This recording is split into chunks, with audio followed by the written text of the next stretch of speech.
Joining me is the Secretary-General of the Council of Europe, Alain Berset. He heads the Strasbourg-based organisation responsible for upholding human rights, democracy and the rule of law across its 46 member states.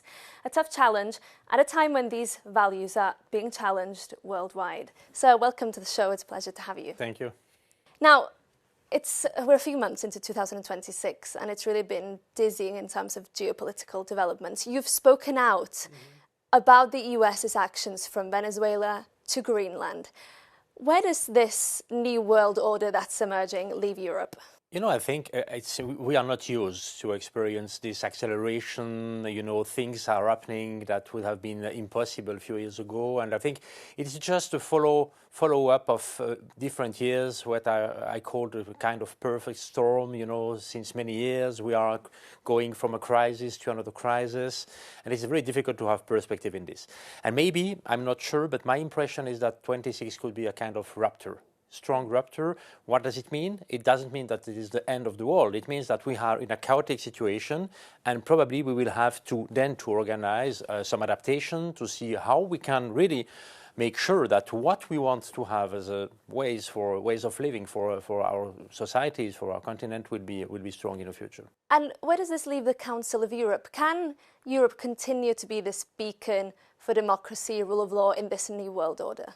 Yeah, who else? You know, I mean, the Council of Europe comes from this very brutal history of the Second World War. And just after this, I mean, it was clear that if we want to live in a world where this never happen again, it's difficult to make sure that. But we had to start with organizing societies, the rights to have this convergence between European societies. And it is now in history about more than 75 years. But the Council of Europe was created exactly for those kind of tough times, what we also have now. And I think that more than before, today it is important to reaffirm the support that we have for this way of life. You were very vocal when Donald Trump was threatening Greenland. That's kind of been diffused slightly. Yeah. But I know you met with Donald Trump when you were previously the Swiss president during Donald Trump's first term. If you were to meet with him again today, how do you think that conversation would go? First thing, I can't remember, as I met him for a bilateral meeting in 2018, he was mentioning exactly what's happening today. He was mentioning trade balance, he was mentioning Greenland, he was mentioning this, but not maybe able to make it happen. Today it is different. And I mean, we need not only to take this seriously, but also to think about what it means for the world we want to live in.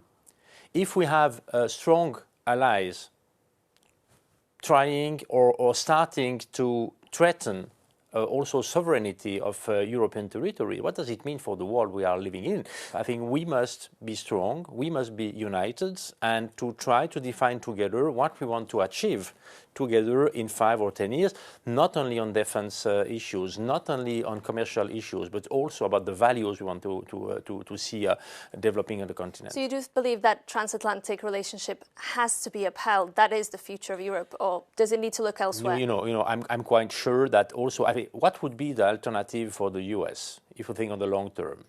I mean, it's quite clear that the best possible alliances for the US is Europe. Or I don't see the alternative. I mean, if we just think in their perspective, what are you looking for?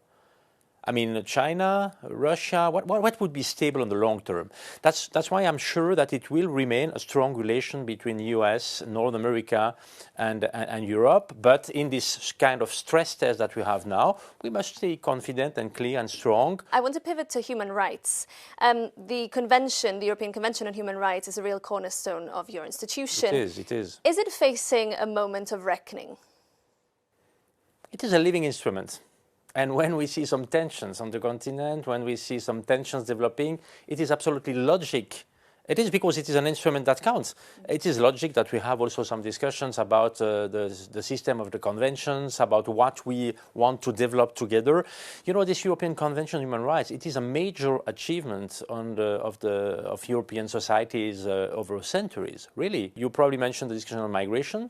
migration, it is an issue, it is a concern in, a majority of member states. It is then logic that we are able to take this, but we need to be able to do this properly and to channel this discussion for making it productive. So to be concrete, 9 EU countries have called on the court to review how it interprets the convention. You say it's a living instrument. Yeah. Does that mean it's open to reinterpretation? I think it is clear that migration is an issue and a concern in the majority of the member states. And if it is a concern, it is only logic that we are able to have some platforms where it is possible to address this at the political level. But I was clear with this intervention, this letter, the way they choose to act is wrong. It is not possible and not good to start making political pressure on the court. What would you say if, when a tribunal in a country is taking a decision, if it is not in the sense what the government was expecting, that the government will make a pressure and say, please change your decision. It is not okay. It is not the way we want to see rule of law implemented. We should have the courage to start a political discussion and then to see what it happens. And that's why, while I was really clear about the methods, it is wrong, but the concern is real, and we need to address this in a positive and productive way. And what is productive? It is to have this discussion back in Strasbourg, and it is then to have this discussion at the political level, and that's exactly why we organized in December, on my invitation, a ministerial conference on this issue at the Committee of Ministers of the Council of Europe. But the result in terms of the reinterpretation of the convention, do you still see that as a possibility as things stand now? I think, the member states need to decide. What I see at the moment, there is no consensus at all about the fact that we should do steps further than to start with a political discussion, to prepare, a statement and a clear position of the Council of Europe. We need to find, as far as possible, a consensus for this, and then to see what will happen with it. And do you feel this could be a slippery slope in terms of reopening these basic concepts within the Convention? I mean, what we are doing now will be really, extremely observed. I mean, what will happen now with migration, it would be possible for other countries to make to choose the same way, maybe to put in discussion other rights.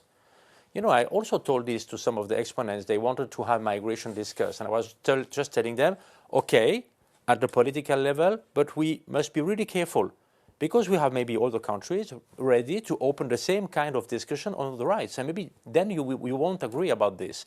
Your institution also has a very prominent role in establishing the Special Tribunal for Crimes of Aggression against Ukraine, along with the European Union and Ukraine itself. How important is it for you that those responsible for these crimes are eventually they're tried before a court of law? When you have an aggression, there is an accountability. When you have destruction and suffering, there is accountability. And at the Council of Europe, it is where we really have a strong added value supporting Ukraine with the European Court on Human Rights, addressing every day thousands of cases of violations of human rights in the case of the conflict in Ukraine. We have now the register of damage and the claims commission for reparation. And the third pillar, I would say, is the special tribunal. I had the privilege to sign with President Zelensky an agreement on this. Now we are preparing, but we really need to make some progress and to have countries. There is the need to have a political will to join those instruments about accountability. You mentioned the political will. Is it also certain that countries are willing to contribute financially to this? Are you facing problems in getting the money? It is never certain, I mean, we need to make some progress, and it is exactly the role that we have. We need to start not thinking about the next steps too far.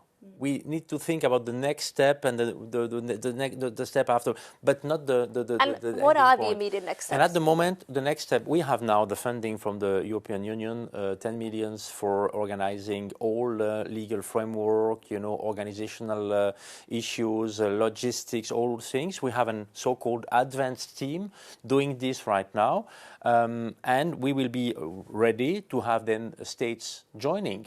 But now we need also to have clear views on the costs, budgets, to have clear support for the budget, because the Council of Europe is definitely not able to do this. I mean, it's much bigger than we are. Doesn't this concept of accountability need to have more of a focus in the ongoing peace talks, do you think? I think there is clear that it is part of the whole discussions. Maybe not always in a positive sense, by the way, but it is part of What do you mean by that? I just observed that in the first so-called peace plan in 28 points, one point was not about accountability, but about impunity. That's not a positive development, to have this discussion, but it underlines that it is part of the whole discussions. And our role, I think, is to make this link between the rule of law, democratic values. It is linked with responsibility, and where there is responsibility, there is also accountability. And that's exactly what we promote. Finally, just your thoughts on Iran, because we have talks now between Tehran and Washington to diffuse the tensions there. How important are these talks also for Council of Europe members who are neighbouring countries of Iran? I mean, for us, it is really important on two different elements. The first element, it is not possible to be in favor of democracy and freedom of speech and freedom of demonstration, and then to see what's happening here and not to think it is a terrible, horrible tragedy. And the rights that we are promoting for the 46 members of the Council of Europe are the same that we should also promote in the rest of the world. Second point is about the regional stability. We have at the Council of Europe 3 countries with borders with Iran. And we have also an interest, it is also in our interest, in the interest of the member states, to be really aware about what's happening and to work on this stability, because this stability, at the end of the day, is the only thing we can really do in favor of populations. And why are we doing all this? Not for ourselves. We are doing this because we have populations living on the continent and with the right to have perspective, stability and good possibilities for their own development, for their families, for companies and for the countries. Alain Berset, thank you so much. Thanks.